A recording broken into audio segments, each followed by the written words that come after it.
কি বললেন? চেয়ারম্যান বললেন যে রাস্তাঘাট সব কিছুর সন্তোষজনক উত্তর দিতে পারেননি, ওনাদের অনেক কাজ করেছেন সেইটাই বলেছেন।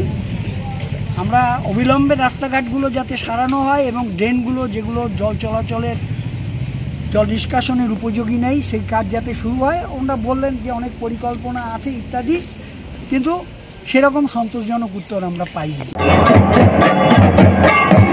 এরা ঘুমিয়ে আছে, পৌরকর্তারা সব কুম্ভকর্ণের ঘুম লাগিয়েছে। ঘুম ভাঙো পৌর প্রশাসন। অশোকনগরে বামেদের ডেপুটেশনে বাজল ডঙ্কা।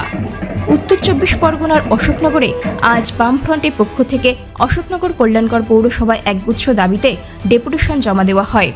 গোলবাজার থেকে মিছিল করে কর্মীরা পৌরসভার মূল ফটকের সামনে পৌঁছে বেহাল রাস্তা, দুর্বল নিকাশি ব্যবস্থা, জল জমে থাকা সহ নানা নাগরিক সমস্যার বিষয় তুলে ধরেন।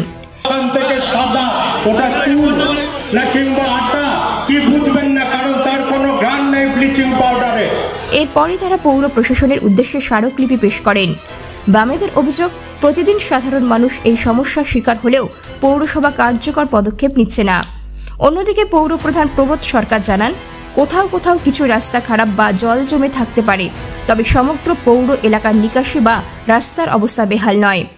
পৌরকর্তারা সব কুম্ভকর্ণের ঘুম লাগিয়েছে, না হলে রাস্তাঘাটের অবস্থা সবাই দেখছে।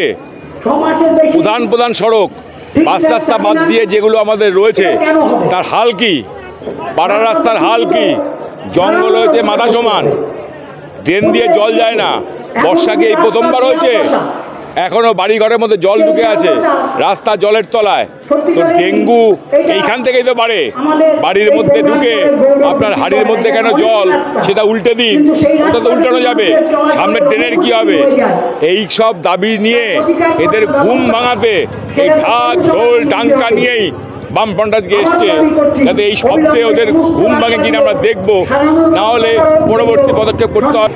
বর্তমান সময়ে যে অবস্থা জল বৃষ্টির জন্য এই নিয়ে বেশি পরবর্তী ছিল ওদের, এবং তার সময় ওইজিসি বানাতে গেছিল এবং সেটা আমরা সবটাই তাদের যে প্রস্তুতি উত্তর দিয়েছি আমরা, এবং উত্তর বলা ছিল না, বলেও দেখি আমরা আমাদের যে কথাগুলি ওরা চেয়েছে সবটাই উত্তর দিয়েছি।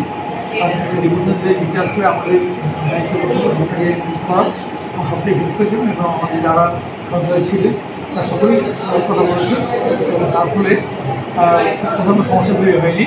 এবং যারা এগুলোকে এসেছেন তারাও তাদের প্রশ্ন করেছে, এগুলো আমরা বলেছিলাম যে কোথাও কোথাও আপনারা ভুল কিছু দিয়েছেন, সেই ভুলগুলিকে আমরা ধরে দিয়েছি সেখানে, যে এইগুলি সঠিক ব্যাপার নয়।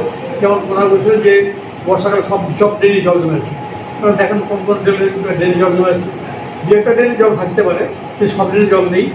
তারপরে যেটা বলছিল যে আমরা বাড়ি বাড়ি যে টাকা গভর্নমেন্টের কথা বাইরে টাকা নেই, আমাদের একদম সত্যি কথা নয়, আমরা পুরো মিথ্যা করতে যাই, কারণ এটা আমরা গভর্নমেন্ট বলেছে সেই জন্য আমরা 2 টাকা পার বাড়ি থেকে নেই, সেটা কোনো ট্যাক্স হিসাবে নয়। আমরা যে বাড়ি পরিষ্কার করে প্রত্যেক দিন যে পরিমাণ লোক কাজ করে তাদের মানাদের সমস্যাকে খানিকটা ভাগ করার জন্য আমরা 2 টাকা পার করতে বাড়িতে নেই, সেটা তারা পরে করতে হবে ভরা নেওয়ার। ফলে যেই ধরনের কথাগুলো বলি সবটাই আমরা দিয়েছি, সব কথাই উত্তর আমরা দিয়ে দিয়েছিলাম। তো আমাদের যারা ছিলেন এখানে সবাই বলেছেন, তো আমার মনে হয় যে এই ব্যাপারে ওদের কি বলা থাকবে না, কিন্তু কি বাইরে গিয়ে বলতে আমি জানি না, কিন্তু এখানে যারা কথা বলেন সেক্ষেত্রে ওনারা আমাদের কি বলার মতো ছিল না। ডেপুটেশন ঘিরে এলাকায় রাজনৈতিক মহলে চর্চা শুরু হয়েছে।